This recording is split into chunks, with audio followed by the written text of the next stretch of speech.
Bonjour chers amis coloristes, on se retrouve aujourd'hui pour faire le bilan du mois d'avril, mai, jusqu'à la mi-juin, sur mes coloriages terminés, mes en cours, et vous verrez il y en a beaucoup, et enfin on passera rapidement sur mes quelques lectures.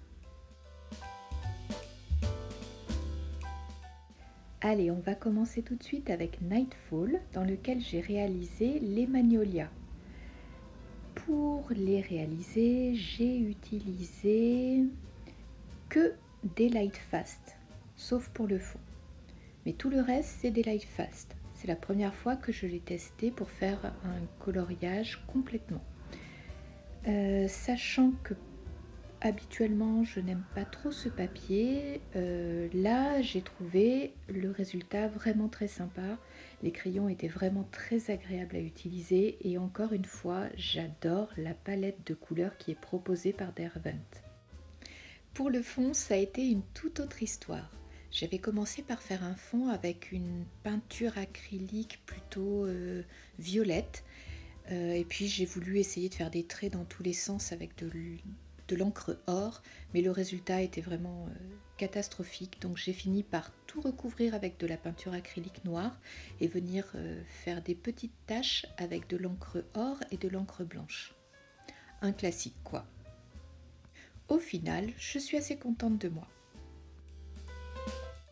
J'ai également réalisé ce coloriage dans Nightfall, où là, cette fois, j'ai essayé de camoufler des lignes en essayant plusieurs techniques. Posca blanc, qu'est-ce que j'ai essayé? Encre blanche, et si je... gouache blanche, voilà. J'ai également utilisé des artistros, notamment sur les violettes, que l'on voit ici, ou sur les feuilles, et vous voyez que le résultat est plutôt sympathique. En tout cas, moi, il me convient. Pour les crayons de couleur, j'ai utilisé des crayons aquarellables. C'était des Albrecht Dürer. Et ensuite, en crayon de couleur non aquarellable, je ne me rappelle plus du tout ce que j'ai utilisé. Mais alors, je suis incapable de vous dire. Peut-être les Pablo. Ouais, ça devait être les Pablo, je crois. Enfin, pour le fond, je voulais quelque chose de très léger. Donc, je suis partie sur des pannes pastel très claires et puis j'ai fait quelques taches d'encre or. Un petit colo tout simple, mais qui pourtant, bizarrement, m'a pris quand même pas mal de temps. Mais bon, le résultat me convient, donc je suis contente. Et je vous l'avais montré dans mon dernier bilan, je me suis enfin lancée dans un Teresa Goodrich. Et bon, comme c'était la première fois, j'ai choisi de faire ça avec un modèle. Voici le modèle et voici ma version terminée. Donc je suis très contente de ce coloriage, j'ai pris vraiment énormément de plaisir à le réaliser. J'ai utilisé pour le faire principalement les Castle Art. Par contre, clairement, je dirais que les Castle Art sont peut-être pas les crayons que je préconiserais à utiliser dans ces livres-là. Voilà, on voit le résultat est très joli, mais par contre, ça nécessite quand même un petit peu de travail. Il faut être patient et voilà, ou alors peut-être avoir l'habitude d'utiliser ces crayons, hein. Peut-être que ça vient de moi. Mais bon, voilà, j'ai beaucoup travaillé, cette illustration m'a pris beaucoup de temps et je suis contente parce que je trouve que le résultat est là. Donc j'ai également utilisé quelques artistros pour masquer quelques lignes sur le dessin, pas toutes, juste quelques-unes. Et ben voilà, ça y est, j'ai un objectif de plus à mon compteur avec une illustration de Teresa Goodrich de réaliser. Et clairement, ce ne sera pas la dernière, je n'ai qu'une envie, c'est de retourner dans ces livres. Donc c'était d'ailleurs ce que j'avais fait avec cette illustration que j'ai réalisée cette fois au Pablo. Quand je me suis lancée dans cette illustration, je l'ai faite parce que je voulais faire ces roses ou ces fleurs, là, je ne sais pas ce que c'est, avec cette couleur-là bien précise. Et puis finalement, j'ai bâti toute ma palette de couleurs autour de cette palette-là. Même si clairement, quand on fait ce type d'illustration, On reste quand même en général, je pense, sur des couleurs naturelles. Ça ne me serait clairement pas venu à l'idée de faire par exemple, je sais pas, de l'herbe bleue ou une palissade orange et des arbres fluorescents. Bref, j'ai utilisé également quelques artistros pour repasser sur quelques lignes et apporter un petit peu de volume à certains endroits. Et sinon, c'est tout, je crois. Pour ce qui est des Pablo, sur ce papier, franchement, moi j'en suis ravie. Je trouve qu'il fonctionne très très bien. Et le travail a été clairement plus facile qu'avec les Castle Art. Bon, après, on n'est pas sur la même gamme de crayons. Donc, bon, ceci explique peut-être cela. Donc, en tout cas, une chose est certaine, du Teresa Goodridge, c'était donc mon deuxième et ce ne sera pas mon dernier. Je me suis ensuite enfin décidée à revenir dans Floral Fairies pour finir un encours que j'ai commencé il y a très très longtemps. Je crois que je vous l'avais montré dans une vidéo. C'est une illustration que j'avais commencé pour réaliser un tutoriel sur la manière dont j'utilisais les crayons aquarellables dans mes livres de coloriage. Et notamment pour faire cette fameuse première couche que je viens ensuite ombrer avec des crayons non aquarellables. Et puis malheureusement j'avais perdu les rushs des vidéos, donc j'avais pas pu finir cette vidéo, et puis l'inspiration était partie et cet encours traînait depuis des années dans mes encours. Et puis là, écoutez, j'ai eu envie tout d'un coup de jouer un petit peu avec de l'aquarelle. Donc je me suis lancée, j'ai essayé. Bon, le résultat est moyen, mais bon, au moins il est terminé. J'en ai même profité pour mettre de l'aquarelle dorée sur les plis de la robe. Voilà, je me suis vraiment amusée. Et un encours de moi. Et un deuxième encours qui traînait depuis très longtemps, c'est une illustration de Nikki Burnett. C'est donc celle-ci. Alors, elle traînait... j'avais commencé à faire un premier aplat avec des feutres à alcool, et puis j'étais venue ombrer avec des crayons de couleur, mais je sais pas, le rendu me convenait pas, le papier pas super agréable, bon bref, je l'avais abandonné, et puis je me suis dit que j'allais le terminer, donc je suis repassée un petit peu au feutre à alcool, j'ai essayé quelques encres distress. Bon, le résultat est pas super. Je pense que la seule chose qui me plaît sur ce colosse, ce sont les cheveux. Et puis le reste, bon, ma foi, encore un de terminé. Et on passe au coloriage suivant. Le suivant est issu de ce livre de Dawn Desboyer. Il s'agit d'une illustration que j'avais imprimée sur un papier Lana 180 grammes, je crois, à dessin.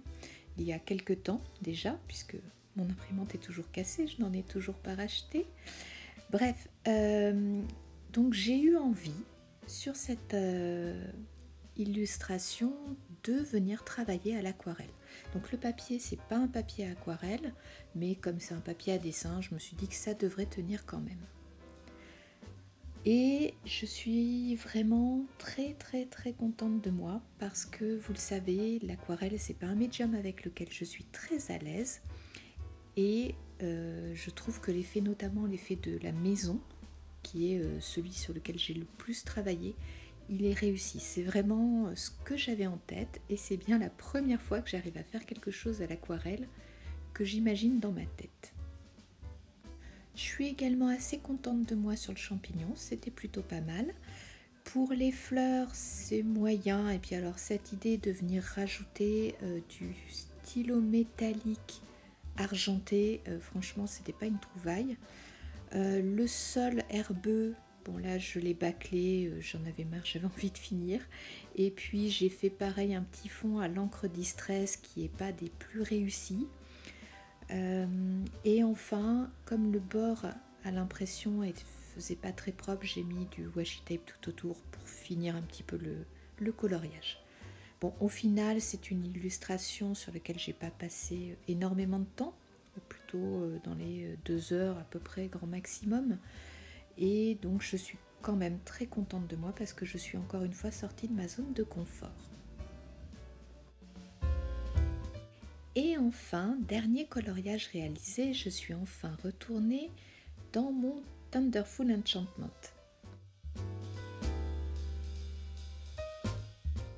Alors cette illustration, je vous avais dit il y a quelque temps que j'avais une palette de couleurs en tête.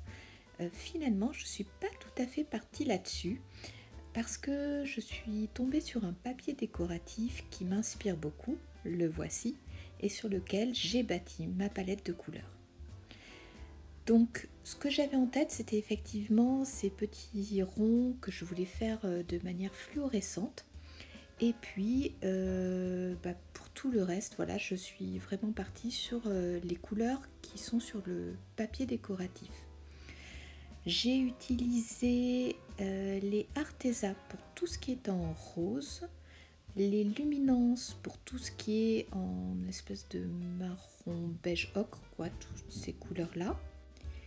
Et j'ai utilisé du feutre à alcool pour faire le fond.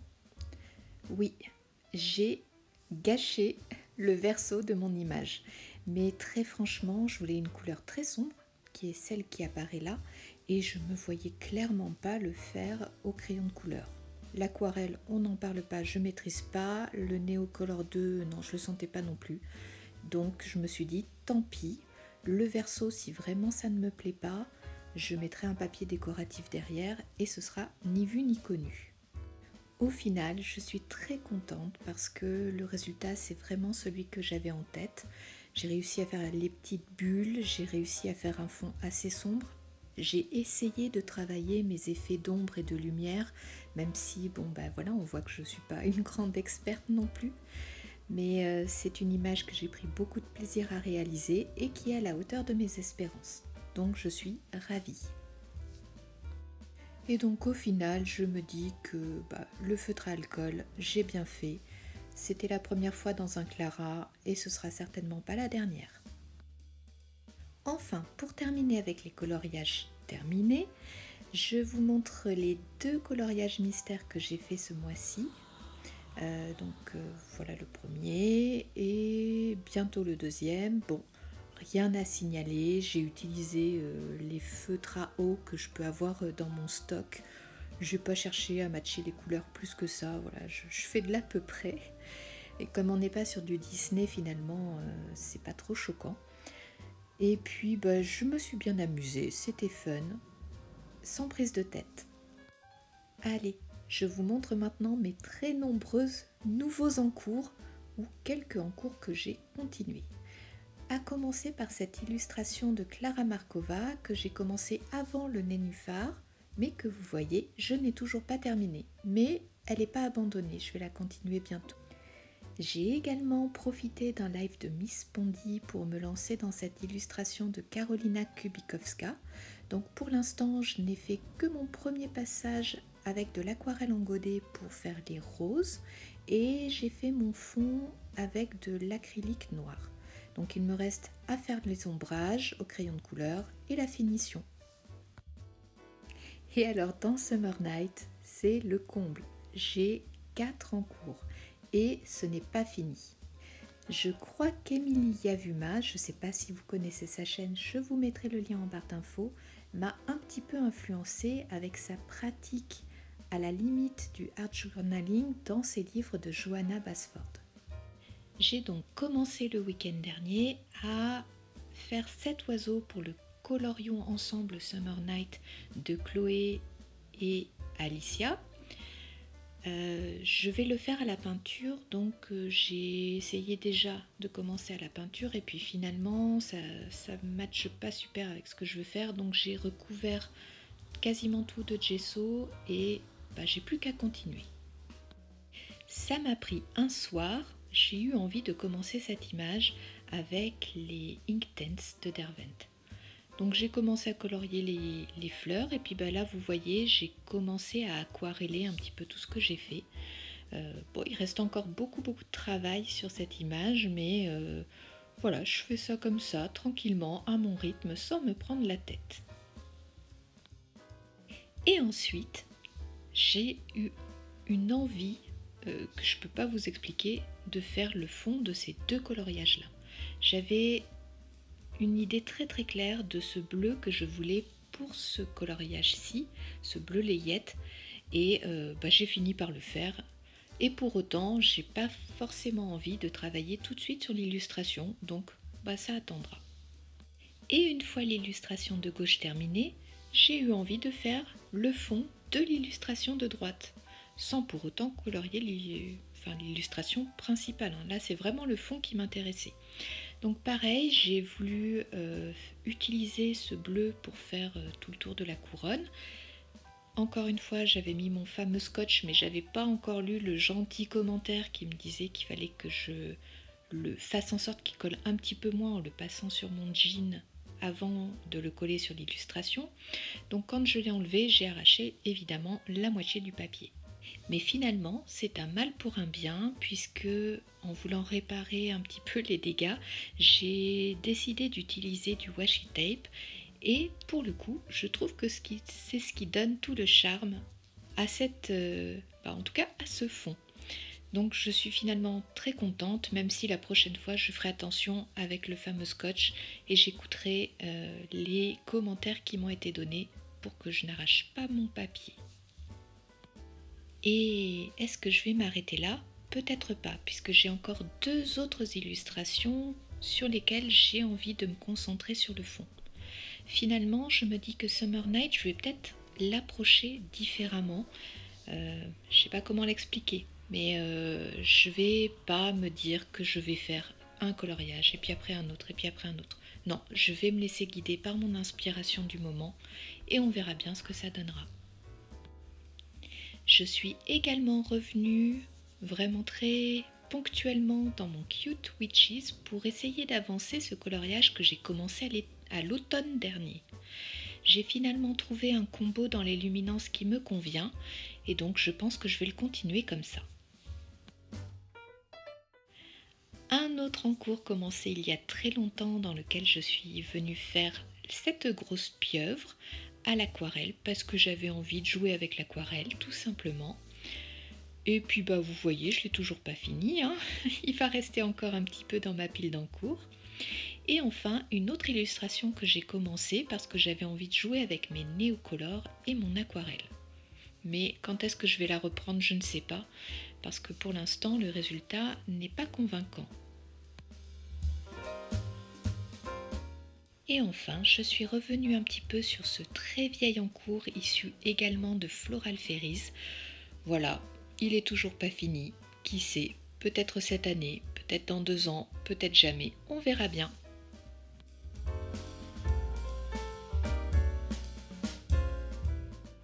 Et finalement, la vidéo de Barbara Color m'a donné envie de refaire quelques nuanciers. Je suis donc repartie du nuancier réalisé par Color with Claire sur les polychromos pour réaliser celui que je vous présente. Alors, toutes les premières couleurs, c'est vraiment issu du nuancier qu'elle a mis à notre disposition. Et ensuite, derrière les grilles, c'est des assortiments de couleurs que j'ai voulu positionner un petit peu différemment. Et ça m'a tellement plu, en tout cas le résultat, que je me suis dit que j'allais essayer de faire pareil avec mes Pablo. Voici donc le résultat auquel je suis parvenue. Bien entendu, je pense qu'il doit y avoir des erreurs, mais pour l'instant, c'est une première approche qui me convient. Donc vous le savez, les nuanciers, c'est très très long à faire, donc ce sont les 2 seuls que j'ai fait pour l'instant, mais je compte bien continuer, soit avec les Prisma, en m'inspirant encore une fois de celui fait par Color with Claire, soit peut-être des Arteza. On verra bien.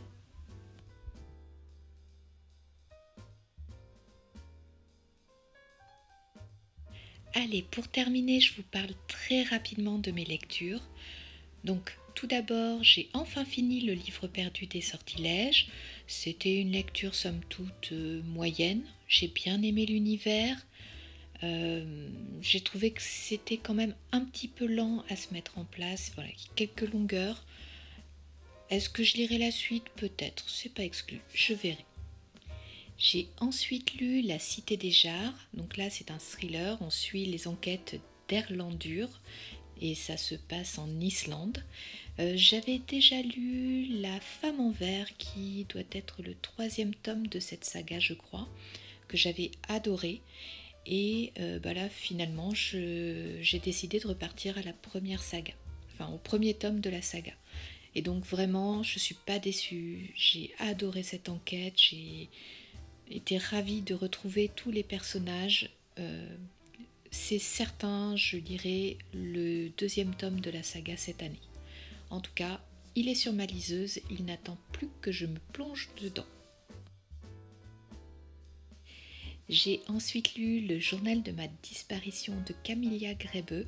Donc là, c'est pareil, nous sommes également sur un thriller où on retrouve les personnages que l'on a dans le premier tome de la saga, mais on va faire la connaissance de nouveaux personnages. Et encore une fois, une superbe lecture. J'ai vraiment adoré. J'aime que l'on voit l'enquête par le regard de différents personnages. Ça apporte vraiment une grosse richesse au récit. Voilà, le 3e tome du coup de la saga est également dans ma pile à lire de cette année et j'ai aucun doute, je le lirai, c'est sûr. Et je me suis ensuite lancée dans le syndrome E de Franck Tillier qui attendait dans ma bibliothèque depuis sa sortie. Et alors là, mes amis, quelle claque! J'ai dévoré cette lecture, il m'a complètement renversée et transportée dans cette enquête où on suit, on est un petit peu sur des, des expériences sociologiques et voilà, j'en suis encore toute retournée, j'en ai des frissons partout, j'ai vraiment adoré ce livre. Je l'ai tellement adoré que j'ai acheté la BD puisqu'il est sorti en BD. Je ne l'ai pas encore lu parce que j'attends de faire redescendre un petit peu l'attente autour de ce livre. Mais voilà, un bijou, un gros coup de cœur pour ce tome-ci. Et du coup, j'ai enchaîné avec Gattaca qui est la suite directe de ce livre et ça a été encore une fois une magnifique lecture, un très grand Franck Tillier, même si j'ai un tout petit peu préféré le syndrome E, Gattaca était une très très belle découverte aussi. Et puis j'ai voulu changer de style et donc là actuellement je suis en train de lire Aurora Squad qui est un livre jeunesse avec une couverture magnifique, même si pour ma part je le lis en liseuse. Donc c'est une bonne lecture pour l'instant, ça reste du jeunesse donc c'est léger mais ça passe bien. Alors j'ai également commencé L'Empire Ultime de Brandon Sanderson, j'en suis à peu près à 25% du livre. Alors pour l'instant je l'ai mis de côté, c'est pas que j'aime pas ma lecture, je l'apprécie beaucoup, mais c'est juste que je dirais que c'est pas le bon moment pour moi pour lire de la fantaisie. Donc je le mets un petit peu de côté et très certainement que je le reprendrai un petit peu plus tard. Mais ça reste une très bonne lecture. Et voilà, vous l'aurez vu, un chouette bilan après un hiver et un début de printemps très monotone. Je me suis finalement rattrapée. J'ai réussi à faire pas mal de colos, des colos qui dans l'ensemble me plaisent. Et en plus je me suis éclatée, même si finalement je récolte plus d'encours que j'en ai terminé. J'ai eu également de très très belles découvertes lecture et comme vous l'avez vu sur la précédente vidéo, j'ai également enfin mon atelier. Allez, je vous laisse maintenant, il va falloir que je prépare la suite de ma collection de livres. J'espère pouvoir vous les poster bientôt. Et puis, cette fois, je vous dis à bientôt, j'espère.